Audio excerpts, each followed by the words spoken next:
topic asi. What is VFX? VFX है karino. VFX है वही से कोई याम तत्तना तो इन तारे दुबु VFX karino कमाने से मनो है वो की मतंग देनी ऐसी वीडियो से. VFX है उसी visual effects है बनी है बदी live action camera दा नंबर video footage से दा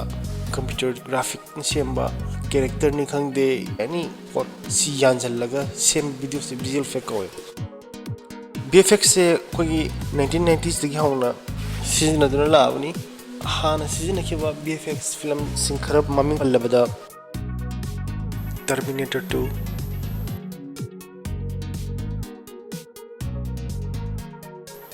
Jurassic Park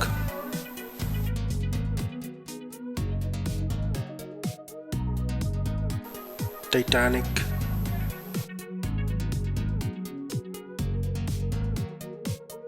Armageddon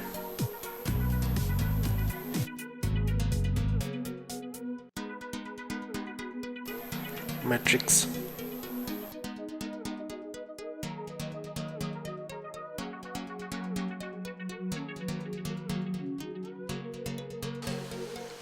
Sakula pagi matungina VFX ki technology sum hengalakpa upgrade sum lakpa matungina ngasi su world gi Hollywood films in the VFX in yam paktak na yam widely used tawri VFX visual effect haina khangri si koi gi live action camera na namyo video sing asida koi computer gi CGI gi elements oyo pot mai sing explosion pokhayan ba koi real life da wakhanda sagap da kitang asing du oi bya du pot sing as am CGI VFX in mating digi yam line video gi through the mind le imaginary sing che utuk pangame aduna world gi film industry am visual effect based on and nam film am oin tore kone VFX movie sing haira kanda koi di amne entertain oi ba oi sara yinging mama poi se koi ying ba line ba the maina sim ba live dinate tongan bo manadaba department ki software sing ke ama sangi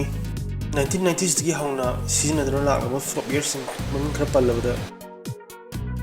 Autodesk Maya Autodesk 3ds Max Cinema 4D Blender Adobe After Effects GBrush sing software sing season ai VFX se ko ki India gi film industry sing the season of like mamang the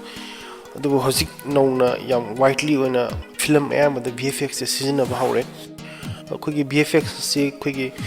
industries masa TV show gumba ads gumba kai gumba sita so dum season ai aduga koi Manipur da so short masa gumba yam VFX season of technology the VFX yam common no technique ta ma je kogi green screen season kanda or blue screen chrome home screen season kanda VFX system nei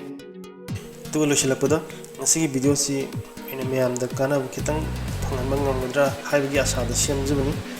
mayam da video si kitang do shi mateng obiraga di share to birum channel si bunu shi biraga na like and subscribe to birum nasi gi matang shi da kaina rabya thangje